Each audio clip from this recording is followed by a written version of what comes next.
એકમ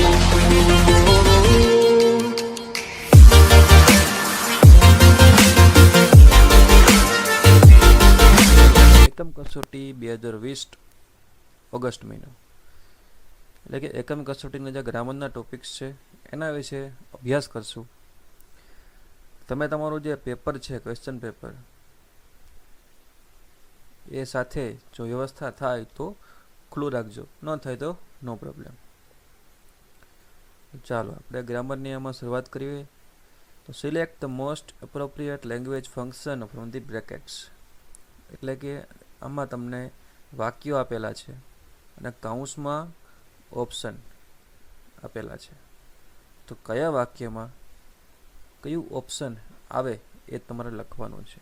તો ઓપ્શનમાં એમ છે કે પહેલું છે શોવિંગ અલ્ટરનેટિવ ચોઇસ, એટલે કે વૈકલ્પિક ચોઇસ, વૈકલ્પિક પસંદગી, એટલે કે આ નહીં તો આ પણ ચાલશે. એક્સપ્રેસિંગ કોન્ટ્રાસ્ટ, એટલે કોન્ટ્રાસ્ટનો અર્થ વિરોધી થાય. એક્સપ્રેસિંગ રિક્વેસ્ટ, એટલે વિનંતી દર્શાવતું. હવે નીચેના જે વાક્યો છે તે 3 માર્કના છે એ વાંચો અને કયા વાક્યમાં શું લાગુ પડે છે. શોવિંગ અલ્ટરનેટિવ ચોઇસ, વૈકલ્પિક પસંદગી, એક્સપ્રેસિંગ કોન્ટ્રાસ્ટ, વિરોધી દર્શાવે છે.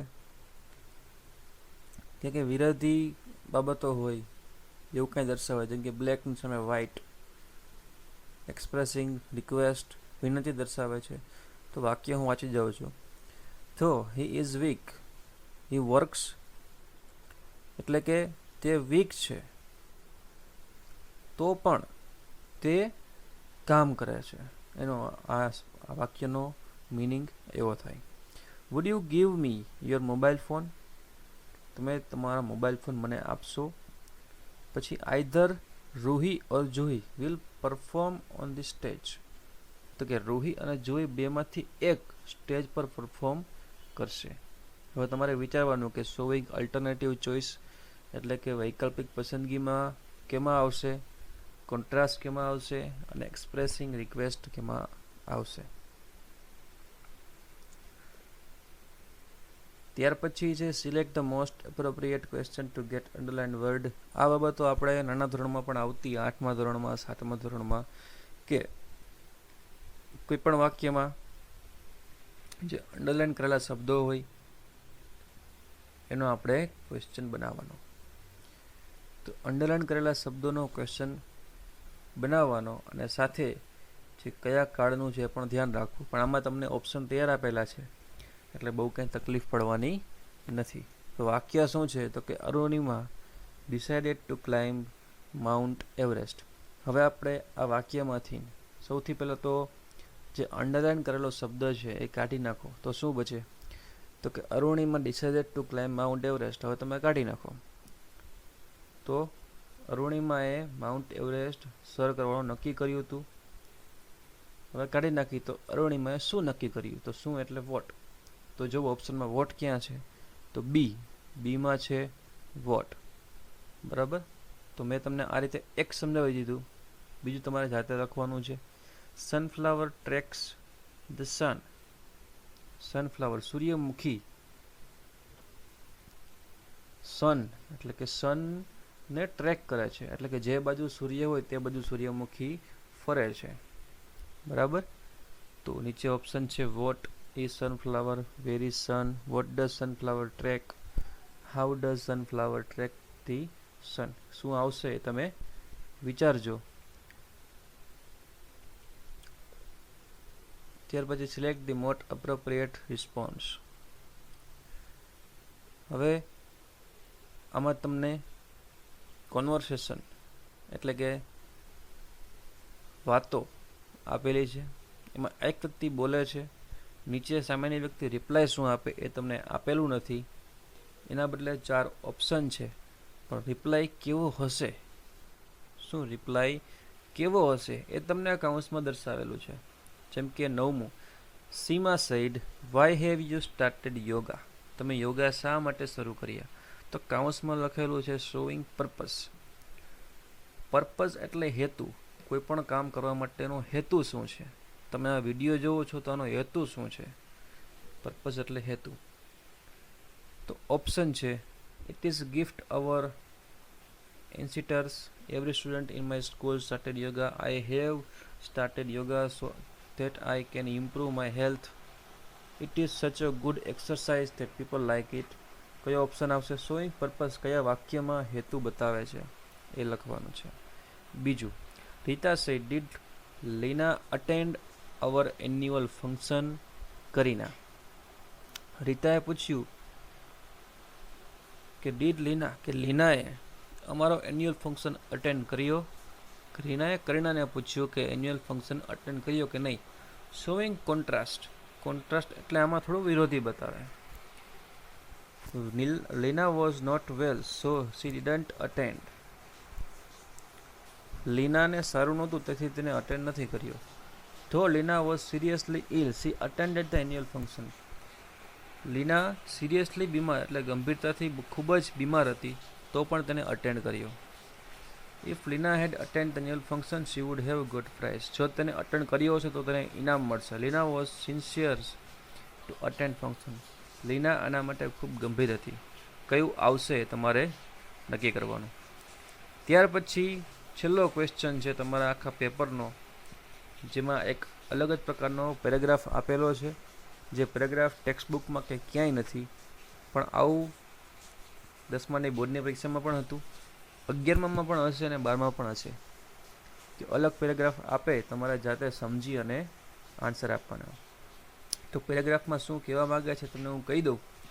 આમાં એક સાપ અને ફ્લેમિંગો જે પક્ષી છે એની વાત કરવામાં આવે છે. તો વાત એમ છે કે snakes were indigenous and they bite the flamingo. અને કાઉન્સમાં લખેલું છે એનોઇડ. એનોઇડ એટલે નારાજ અને ઇન્ડિજન્ટ એટલે ગુસ્સે થવું. સાપ ગુસ્સે થાય છે અને તે ફ્લેમિંગોને બાઇટ એટલે કે બટકું ભરે છે. their bodies and legs were itching and got sore. અને આના કારણે તેમના બોડીમાં અને લેગ્સ, એના પગ લાંબા હોય એટલે લેગ્સમાં ખંજવાળ આવે છે, દુખાવો થાય છે. અને આના કારણે got hot so they can run to lake. એના માટે તે તળાવમાં જતા રહે છે. since that day they don't go out because of lake. ત્યારથી લઈ તે આજ સુધી લેકની બહાર નીકળ્યા નથી. because only the water can calm the pain caused by bites. કારણ કે ફક્ત પાણી જ એક એવી વસ્તુ છે જે તેમનો દુખાવો છે, જે સાપના કરડવાથી થાય છે, એને શાંત અને દુખાવાને ઓછો કરી શકે. ફક્ત પાણી જ, એટલા માટે તે પાણીથી બહાર નીકળતા નથી. which left their legs red and their features pink like summer days. અને આના કારણે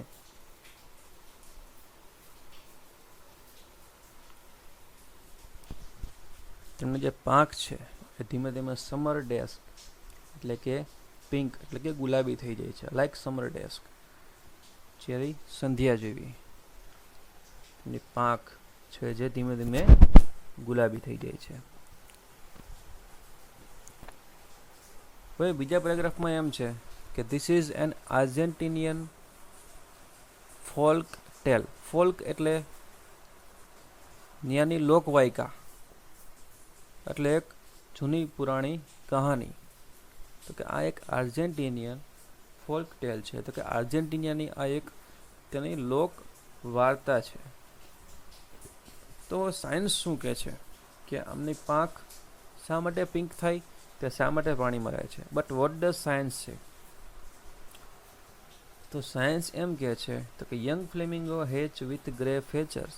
કે યંગ ફ્લેમિંગો એટલે કે જે યુવાન ફ્લેમિંગો હોય એ ગ્રે એટલે કે ભૂખરા રંગની પાંખો સાથે હોય.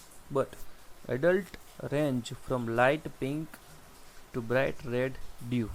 પણ જે એડલ્ટ એટલે પુખ્ત વયના જે ફ્લેમિંગો હોય એ લાઇટ પિંક એટલે કે આછો પિંક અને બ્રાઇટ રેડ અને થોડોક રેડ કલર જેવો એમાં શાઇનિંગ આવતું હોય. To bacteria and કેરેટોન.